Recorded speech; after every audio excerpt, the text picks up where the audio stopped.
Les Lornes est un navire de guerre appelé ravitailleur pétrolier. C'est un bateau qui avait pour fonction de transporter le pétrole et de ravitailler les bateaux en pleine mer. Mon père a été engagé sur les Lornes en 1955 en tant que second maître, chef de quart à la machine. Avec une équipe de matelots, il s'occupait de faire fonctionner les machines. Et une nuit d'août 1957, le pétrolier quitte la rade de Toulon, se dirige vers Donge pour réapprovisionner les cuves et pour allier le port de Brest.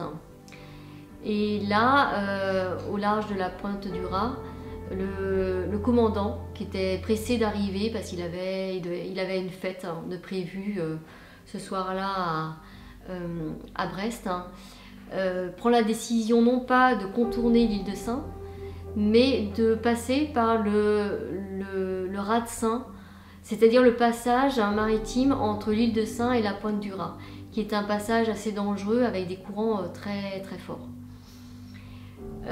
Et là, cette nuit-là, vers 4 h du matin, une erreur d'aiguillage, le bateau, une erreur entre bâbord et tribord, le bateau prend une mauvaise direction et heurte le rocher du phare de la Vieille.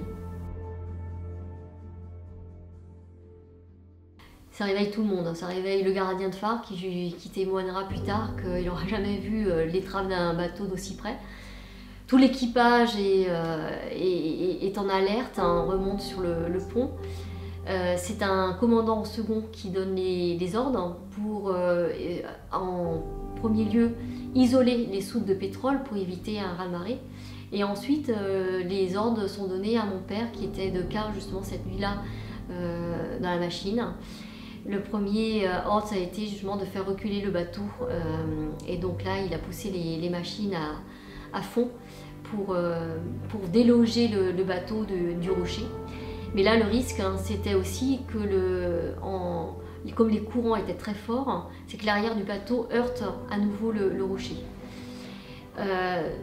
Dans l'action, mon père demande à un de ses matelots de tout noter sur un journal de bord, toutes les actions, tous les ordres et toutes les actions qui allaient être menées par la suite.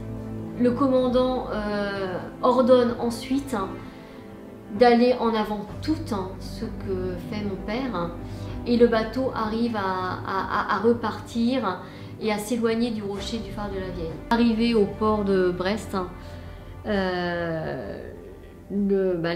tout l'équipage est évacué et le commandant, voilà, c'est la fin de sa carrière. Il y aura un procès, il y aura une enquête. C'est le journal de bord de mon père qui fait foi lors de l'enquête. Et puis avec de nombreux témoignages aussi de l'équipage. Et puis le commandant ça a été la fin de sa carrière.